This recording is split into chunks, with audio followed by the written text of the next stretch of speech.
think a successful bathroom is the one that feels like your own personal spa retreat, where the faucets, when you touch them, feel good in your hand, where the water pressure is appropriate, where you can feel comfortable, where the lighting is enough but not too glaring, and where it's, warm and clean. That's to me the perfect bathroom. The products are sort of, I would say, secondary to the function of the bathroom that we're designing.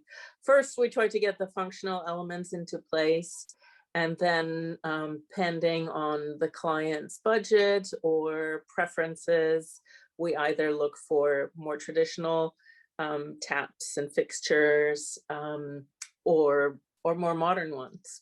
But the function comes first. So the key factors, well, first of all, what type of project is it? What type of hotel, what type of star level are we dealing with? Or is it residential? So, in either case, the decision-making factors are a little bit different because, in a residential bathroom, it's really designed to be catered to one particular person who uses it. In a commercial setting, it's obviously very different, that you have to design for many different users.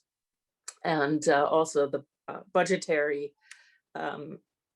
impact has a lot to do with the selection process. So and also in a commercial project, or even in a residential, depending on the client's interest about water usage or limiting water usage, that would also be a factor in what kind of products we choose.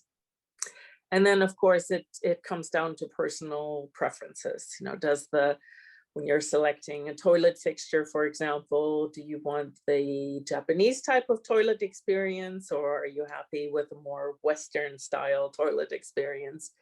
But, it all comes down, no matter at what budget level, no matter if it's commercial or residential, is how the product feels in your hand, because I think that is a very important sensation, the tactile sensation in a bathroom. So they all have to feel good. In a bathroom is obviously a very personal space.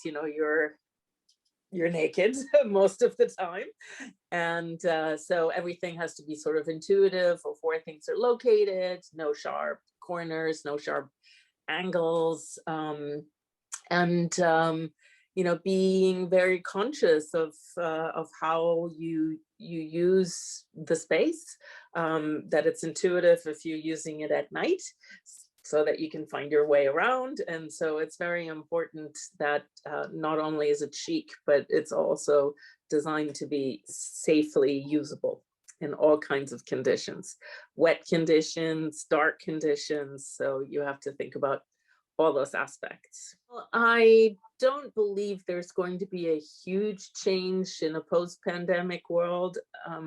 We have always approached bathrooms with simplicity in mind. Lots of nooks and crannies are just much harder to clean. And, in the Western Hemisphere, there's just a lot less help to clean. So even in a residential setting, we like to keep things fairly simple in terms of profiles and detailing. And that also goes to the profiles of, for example, some of the taps. I don't love things with a lot of ridges, because that's where it gets nasty after a while. And then depending on, water hardness, for example, in London, we have terribly hard water, and it makes using certain fixtures really impossible because it's very impractical. So, from a post-pandemic viewpoint, bathrooms always have to be clean. I'm not sure how cleaner they could be. I guess there is probably a trend to do less touch related fixtures in public bathrooms.